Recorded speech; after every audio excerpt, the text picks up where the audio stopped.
Let's kind of go in the Midwest a little bit with Yeah. Minnesota. So today they were doing the vote. I haven't heard anything yet, but I'm sure we'll have something probably next week when it comes to the results of what's going on there. But yeah, let's kind of talk about that. Yeah, today's the hearing, and the vote will be probably in the next couple of weeks. And our contributor Joe will keep us up to date with that. He's in Minneapolis. So that, as we all know, we talked about it quite a bit. We were all upset, right? Look, this battle is, we're in a war. We're going to lose some battles, but we're going to try to win the war, right? So part of the battle that we lost was, Tim Walz, governor of Minnesota, shot the bill down that was passed by both houses, and it was a huge disappointment to everybody, to the drivers' union, Minnesota Drivers Union up there, and but he said, this is not the time to pass this aggressive legislation on, and now he's forming a committee, and and this committee involves all sides, includes the TNCs, the Uber and Lyft, includes the drivers, includes the politicians, includes the legislatures, includes everybody, and eventually they had agreed to a much higher rate, but Governor Walz said a lot of the community is going to be unserved now because a lot of people who are needy to use these,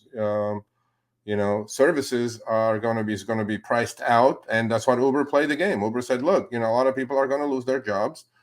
They are, they own the apps. They can put schedules on. That's why they called you. You may become an employee.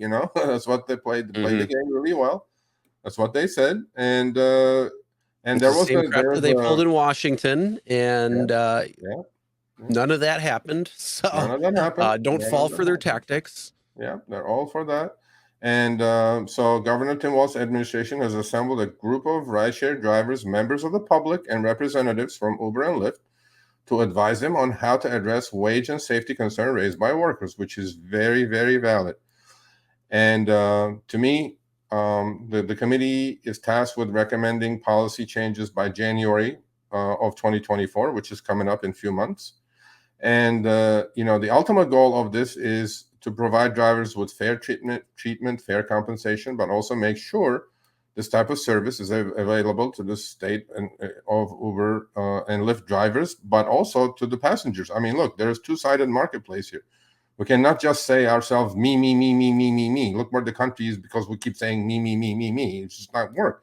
So there are people who depend on these services that have to get served, and everybody should be on the table, and I like that. I like that quite a bit. But on the last paragraph, Chris, look at what that paragraph says.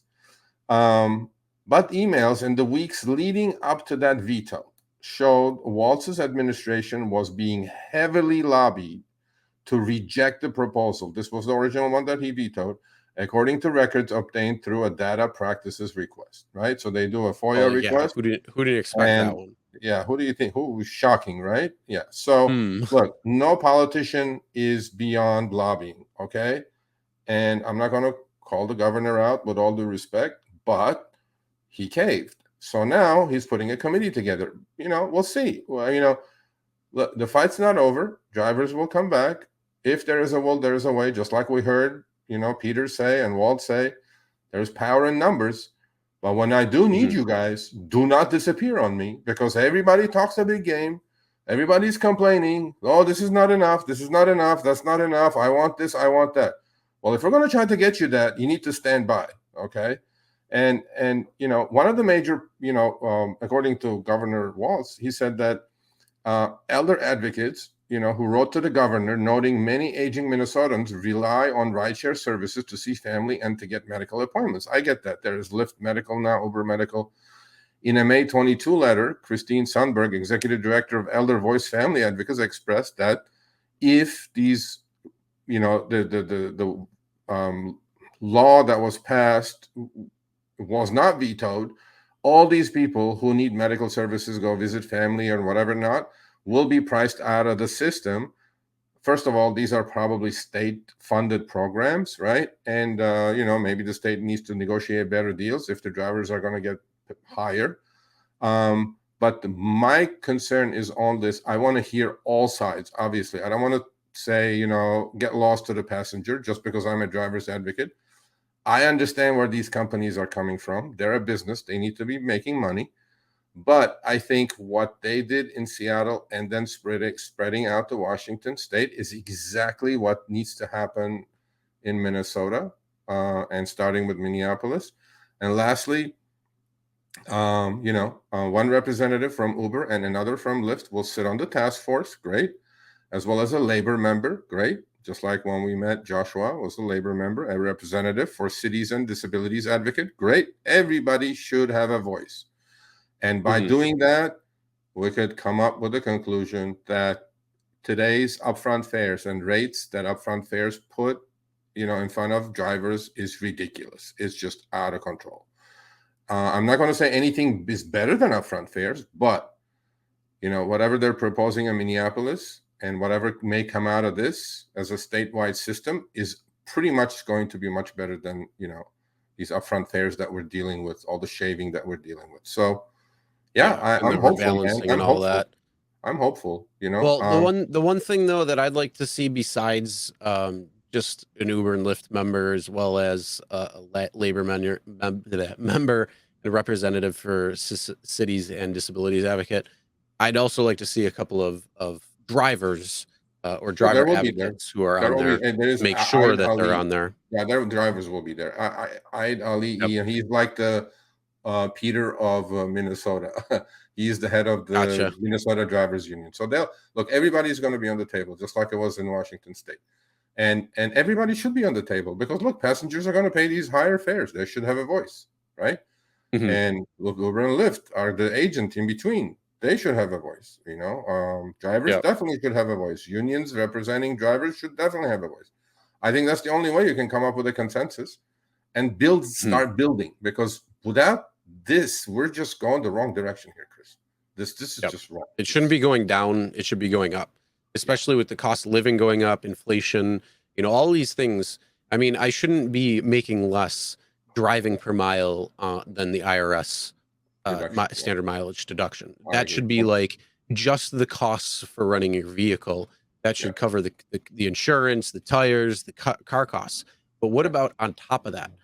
So seeing something like in Minneapolis, where they're talking about $1.40 per mile, in Washington, I think it's $1.54 per mile, things like that. When you're seeing stuff like that, now you're taking that 62.5 cents, but you're also getting, 80 cents or something more, plus you're getting the time. So what was it in Minnesota? In that one, they're talking about 51 cents per minute. Just I that think alone in Washington, it's 54%. Look, 64 cents a minute in Washington State or Seattle is just in itself is like almost $40 an hour, right? 64 times 60 minutes. Same thing in Minneapolis. 51 cents times 60 minutes is almost $32 an hour. So just the time component is going to make a huge difference, right? I mean, last week, what Walz said is when you have something sustainable, that is much better. And the current position for the majority of drivers, you might be out there making so much money for here and there, but all the other times you might be making not really much anything, and you got to try to even it out. So it's got to be sustainable across all boards, and that includes drivers, driver pay, and everything associated. So yes, as we said, if you're interested in getting something going in your area, and starting out, or going to a local city, starting out there, that is the first steps in a little bit of a process. But like I said, it's definitely going to pay itself in the long run. All right, thanks for watching. That short little clip was from our live stream, Show Me the Money Club, with Sergio and myself, Tuesdays, 6 p.m. Eastern, 3 p.m. Pacific. Make sure you subscribe, turn on all notifications so you get notified when we go live, as well as all of our awesome content. Make sure to check out this video right here, which will take you to the entire live stream, or check out this video right there. All right, drive smart, everyone.